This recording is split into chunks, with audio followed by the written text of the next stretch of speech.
Good morning. Good morning. Wow. Well, I just want to start out with telling that a little bit about myself. When I was born, my mother was 14, my daddy was 15, they were young. My grandmother raised me. My first time being expelled from school, I was 4 years old. Preschool. Now, of course, to a 4-year-old, I'm thinking, yeah. Then my grandma looked at me and she began to cry. And my grandma looked at me and told me these words right here that to a 4-year-old didn't make any sense. My grandma looked at me and she said, DJ, do you not understand that you are a reflection of me? Nah, it only makes sense to me now. This is what my grandma was saying. When I go to that school and act up, this is what people say. He has no home training. That's what they say. He has no home training. Well, I stand before you today to tell you that just because you see a child act up, please do not assume that he or she has no home training. In my case, I had extra home training. I was in church Monday, Tuesday, Wednesday, and on Thursday, church came to me. But what I want y'all to understand is when I was outside my grandma's eyes, I did what I wanted to do. That's and right. You would deal with students with this same mind frame. The same mind frame. When I was in the 5th grade, I started a game. The reason I'm sharing this with you so you can understand what is his purpose. What is his purpose to be here on this day speaking to us? When I was in the 5th grade, I started a game. Within 2 weeks, had 75 people following me. You would be surprised at the lengths people will go to for a sense of belonging. You also will be surprised at how many invisible people we have in this world. And see, at a young age, I realized that when you're invisible, you would do anything to be a part of something. So I just want you to know to start a game is easy because of how we make people feel invisible. Therefore, when I go to present something, they willing and they're ready because they've been invisible their whole life. Therefore, I got kicked out of school for gang violence, had to go to a new school. When I got to my new school, they haven't had a fight in a whole year. Oh, I changed all that. Once again, I'm sharing this with you so you can understand my purpose of being here and how important it is that I stand before you today. I go to alternative school. When I go to alternative school, serve my time in alternative school, the principal told me, DJ, it's time for you to go back to regular school. You ready? I said, oh, I'm ready because see, y'all don't talk enough for me. Y'all want me to sit here in the box all day. Let me pause right here and teach. To sit a student in a box does not teach a skill. Therefore, when I get out this box, I return to you lacking the same skill you set me in the box lacking. Therefore, when I return to your classroom, now you write me up again, which is what we call a repeat offender. Well, I want you to understand that a referral does not teach a skill. Therefore, you have to write me up multiple times within a year. If a referral taught a skill, you would only have to write me up one time. One time. So I stand before you today to tell you that please understand that a referral does not teach a skill. To sit somebody in the box does not teach them a skill. Until you teach me a skill, only then should you expect a different reaction. So I serve my time, I get back to regular school Monday, Tuesday, Wednesday. Because I lacked the skill, I resorted back to what I knew. Thursday, I'm stepping off the bus at the alternative school. 3 days. The principal looked at me and said, what took so long? That's what he asked me, what took so long after being gone for 3 days? Time continued to go on and I realized that school was not a place where I excelled academically. School was not a place where I come because it was my playground in the books. I use school as a place to associate. I use school as a place to make people laugh. The most important thing about it is you will have students with this same mind frame who don't excel academically, but we're forced to come here every day. Picture this. Take your biggest fear, whatever that may be, put it in your head. Whether it be heights, whether it be creepy crawlies, whatever it may be, you put that biggest fear in your head. Now imagine having to go face that fear 5 days out the week, every day, and how you would feel about it. That's what it's like for a student who doesn't excel academically to come to school Monday through Friday.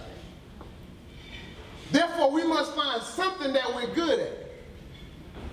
So yet we use the one thing, whatever it may be, even though we're on inside of these walls, we use that, whatever it is. In my case, I was good at being disrespectful. I was good at being disruptive. I would rather my peers look at me as being bad than to look at me as being stupid. At this point in our lives, we're more concerned about what our peers think than what you think. So just because you call me disrespectful and bad, if my peers call me cool, I'm willing to be disrespectful and bad to be cool. Serve some time in jail. Serve some time in jail. Expelled from school. And on my first day of my senior year, even after I've been put through all this punitive punishment, after I've been put through everything that supposedly fixed me, the senior, I got placed there. I didn't do what it takes to get here. I'm going to tell you why. Teachers passed me along so they won't have to deal with me for another year. I made them just that uncomfortable. Research shows anything that makes you uncomfortable, you get rid of. Teachers used to get their roster and say, look, oh, y'all already know. Teachers used to get their roster and say, I'll take 3 kids out your classroom. Just please get DJ out there. See, as a student, I live to get you to turn red in the face and make that little dang pop out right here. I know I got you. I know I got you. And after all this punitive punishment, me being expelled, me being to alternative school, me being in jail, on the first day of my senior year, after all that, this is what happened. You know, she never thought that she would see her grandson graduate. In our community, it was just unspoken knowledge that DJ Batiste would never walk the stage. DJ even told me that he assumed he'd be at graduation all right, but he'd be in the stands cheering on his homies. And he'd be like, what's up? Way to go. Even into his senior year, and after that magical moment, he still could not depict himself successful. Because 11 years of education delivered him what researchers and psychologists call the self-fulfilling prophecy. You're bad, DJ. You're bad. So when DJ told me he had a thought about being good, he heard bad. You're supposed to be bad. So with that, he changed back to bad. I often ask him, how many times do you remember being complimented in elementary school? How many trips did you go to the treasure box? He remembers distinctly. One time in all of his educational career, he was acknowledged. And you know, there had to be more than one moment from K through 4th where treasure boxes abounded. Look. Graduation day. Graduation was at 7 o'clock p.m. At 12 o'clock noon, I was fully dressed.